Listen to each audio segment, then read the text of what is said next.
حضرت عمر رضی اللہ تعالیٰ عنہ روایت کرتے ہیں کہ زید بن سعنہ نامی ایک یہودی تھا جس کو حضور نے قرض دینا تھا۔ آقا کریم علیہ الصلوۃ والسلام دو جہاں کے مالک ہیں، لیکن حضور کا فقر اختیاری تھا۔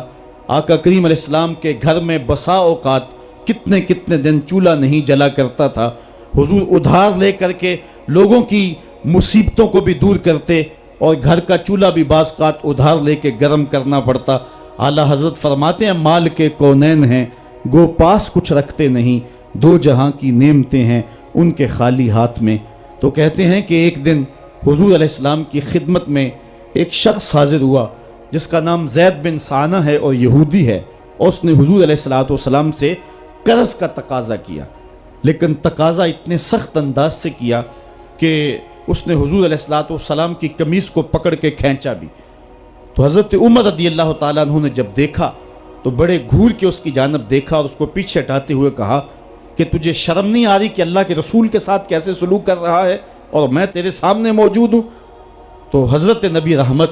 صلی اللہ علیہ وسلم نے حضرت عمر کو کہا عمر مجھے تجھ سے اس بات کی توقع نہیں تھی۔ ذرا غور کیجئے حضور علیہ السلام کی اس سیرت کے انداز کو۔ ایک شخص آ رہا ہے اور حضور سے سختی کر رہا ہے، ابھی حضور کو قرض لٹانے کی جو تاریخ ہے اس میں بھی 4 دن باقی رہتے ہیں، اور وہ ناجائز سختی کر رہا ہے۔ حضرت عمر رضی اللہ تعالیٰ عنہ نے جب اس کو گھورا اور سختی کی تو حضور علیہ السلام نے فرمایا عمر مجھے تیرے سے اس بات کی توقع نہیں تھی، تمہارا کام تو یہ تھا کہ مجھے حسن ادا کی تلقین کرتے کہ اچھے انداز سے قرض واپس کرو، اور اس کو جو ہے وہ نرمی کی تلقین کرتے، اور پھر آقا کریم علیہ السلام نے فرمایا اس کا قرض ادا کر دو، اور اے عمر جو تم نے اس کو گھورا ہے اس کے بدلے میں 20 وسق زیادہ کھجوریں بھی تم اس کو دو گے۔ تو زید بن سعنہ نے جب حضور علیہ السلام کی اس سیرت اور اس کردار کو دیکھا، اور حضرت عمر رضی اللہ تعالیٰ عنہ 20 وسق اس کو کھجوریں دے رہے تھے، تو اس نے حضرت عمر کو بتایا کہ میں یہودی ہوں اور میں نے تورات کے اندر نبی آخر الزماں کی شان اور عظمتوں کے بیان کو پڑھا ہے، یہ بات ابھی رہ گئی تھی، باقی ساری نشانیاں میں نے حضور میں دیکھ لی تھی، اب یہ نشانی رہ گئی تھی، آج میں نے یہ بھی دیکھ لی۔ اور پھر وہ حضور کی خدمت میں حاضر ہو کر اسلام کے دائرے میں داخل ہو کر حضور کا عبدی غلام بن۔ حضرت معاذ بن جبل رضی اللہ تعالیٰ عنہ فرماتے ہیں کہ ایک دن حضور گلی سے گزر رہے تھے اور میں ایک جانور کی کھال اتار رہا تھا، اور مجھے کھال اتارنے کا طریقہ نہیں تھا، مجبوراً مجھے کھال اتارنا پڑی۔ تو حضور گزرے تو مجھے دیکھا کہ معاذ بن جبل کو کھال اتارنا نہیں آ رہی، تو حضور رک گئے اور آقا کریم نے فرمایا معاذ ٹھہرو ذرا میں تمہیں بتاتا ہوں کہ بکری کی کھال کیسے اتاری جاتی۔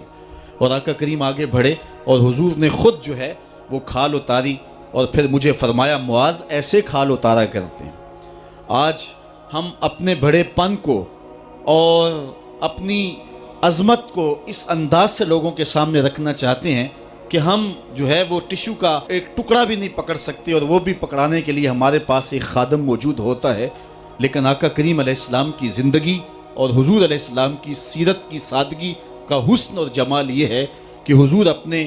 کپڑوں کو خود مرمت کر لیتے ہیں اور اپنے دیگر کام خود کرتے ہیں اور بطیب خاطر کرتے ہیں، اور اس میں کوئی چیز اپنے لیے شرمندگی کی محسوس نہیں کرتے ہیں۔ حضرت حسن رضی اللہ تعالی عنہ حضور علیہ السلام کے نواسے بھی ہیں اور آقا کریم علیہ السلام کی صحابیت کا شرف بھی پایا ہے۔ کہتے ہیں کہ کانا یجلس علی الارض، حضور علیہ السلام کی سیرت یہ ہے کہ حضور زمین پہ بیٹھ جاتے تھے، زمین پر بیٹھنے میں حضور شرمندگی محسوس نہیں کیا کرتے تھے، اس کو اپنے سٹیٹس کے خلاف نہیں سمجھا کرتے تھے، زمین کے اوپر حضور بیٹھ جایا کرتے تھے، اور فرماتے ہیں وَيَطْعَمُ، اور زمین کے اوپر بیٹھ کر کے حضور علیہ السلام کھانا تناول فرمایا کرتے تھے۔ حضور کی عادت یہ تھی کہ آقا کریم جب بھی کھانا کھاتے تو حضور جھک کر کے کھانا کھاتے۔ فرماتے ہیں کہ میرے پاس ایک فرشتہ آیا جو کعبۃ اللہ کے صحن میں کھڑا تھا، اور اس کی کمر کعبۃ اللہ کی چھت کے برابر تھی، اتنا اس کا قد تھا، اور اس نے مجھے کہا کہ آپ اگر چاہیں تو آپ کو نبی اور بادشاہ بنا دیتے ہیں، اور آپ اگر چاہیں تو آپ کو عبد اور نبی بناتے ہیں۔ تو فرماتے ہیں کہ میں نے جبریل کو دیکھا، اور جبریل مجھے اشارے سے تواضع کا حکم دے رہے ہیں، تو میں نے عرض کی کہ میں نبی اور عبد بننا چاہتا ہوں۔ تو جب یہ بات حضور نے کہی تو فرمایا عائشہ اگر میں نبی اور بادشاہ بنتا تو یہ جتنے بھی پہاڑ ہیں یہ سونا بن کے میرے ساتھ چلتے، لیکن میں نے اس بات کو اختیار نہیں کیا۔ اور اس کے بعد حضور علیہ السلام جب بھی کبھی کھانا کھاتے تو حضور جھک کر کے کھاتے، جس طرح مالک کی دہلیز سے خیرات ملتی ہے اور کوئی خادم اس کو جو ہے وہ شکرانے کے طور پہ جو ہے وہ انتہائی عجز کے ساتھ کھاتا ہے، ساری زندگی حضور نے کھاتے اور پیتے ہوئے تکیہ نہیں لگایا، ہاتھ میں پلیٹ پکڑ کے اکڑ کے یا ٹہل کر کے یا جو ہے وہ بالکل سیدھے ہو کے نہیں، تھوڑا سا جھک کر کے بغیر تکیے کے حضور علیہ السلام کھانا کھانا پسند فرمایا کرتے تھے، اور فرماتے میں اس طرح کھاتا ہوں جس طرح بندے کھاتے ہیں، اور میں اس طرح بیٹھتا ہوں جس طرح اس کے عبد اور اس کے بندے بیٹھتے ہیں۔ یہ حضور علیہ السلام کا طریقہ ہے۔ ایک دن آقا کریم علیہ السلام ایک چٹان کے اوپر بیٹھے تھے اور حضور علیہ السلام قدید کھا رہے تھے۔ یہ خشک گوشت جو کر کے اس کو بعد میں جب پکایا جاتا ہے تو اس کو قدید کہتے ہیں، یا سرید تھی، حضور کھا رہے تھے۔ تو ایک خاتون وہ گزری اور اس کے بارے میں اہل علم کہتے ہیں کہ وہ بڑی زبان دراز تھی اور وہ مردوں کو بھی ایسی ایسی باتیں کرتی کہ لوگ جو ہے وہ اس کی شر سے بچا کرتے تھے۔ تو اس نے کہا کہ آپ تو ایسے کھا رہے ہیں جس طرح کے عبد کھاتے ہیں۔ تو حضور علیہ السلام نے فرمایا اگر میں عبد نہیں ہوں تو کون عبد ہے؟ فرمایا میں سب سے بڑا عبد ہوں۔ تو جب یہ بات سنی تو اس کے قدم رک گئے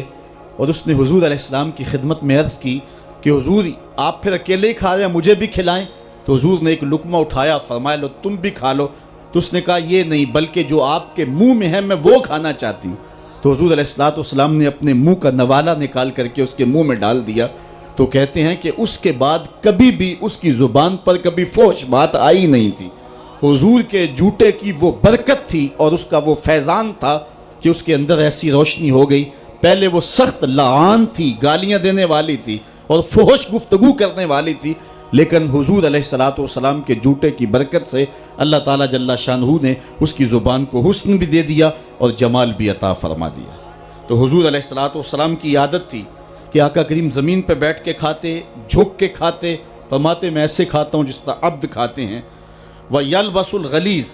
اور آقا کریم علیہ السلام موٹے کپڑے پہنتے تھے، باریک ترین کپڑے پہننے سے حضور نے گریز کیا ہے۔ اور یہ وَيُطِيلُ الصَّلَاةَ، اور حضور کی نماز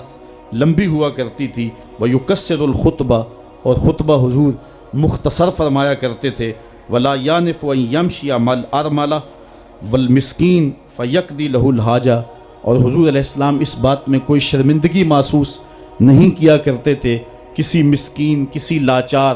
کسی بیوہ، کسی یتیم اور کسی مسکین کے ساتھ چلیں اور اس کے کام آئیں اور مصیبت میں اس کا دکھ بانٹ دیں اور اس کی حاجت کو حضور پورا فرما دیں۔ یہ حضور علیہ السلام کی سیرت کے وہ روشن پہلو ہیں کہ آقا کریم علیہ السلام کی سیرت زمانے کے سامنے ایسا نور بانٹتی ہے، ایسے اجالے پھیلاتی ہے۔ ایک شخص نے حضور علیہ السلام سے وعدہ کیا کہ آپ یہاں رکیں اور میں ابھی آتا ہوں، تو آقا کریم علیہ السلام اس کے انتظار میں وہاں رکے۔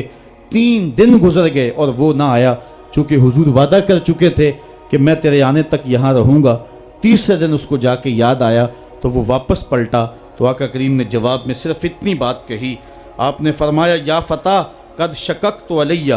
اے نوجوان تو نے تو مجھ کو مشقت میں ڈال دیا۔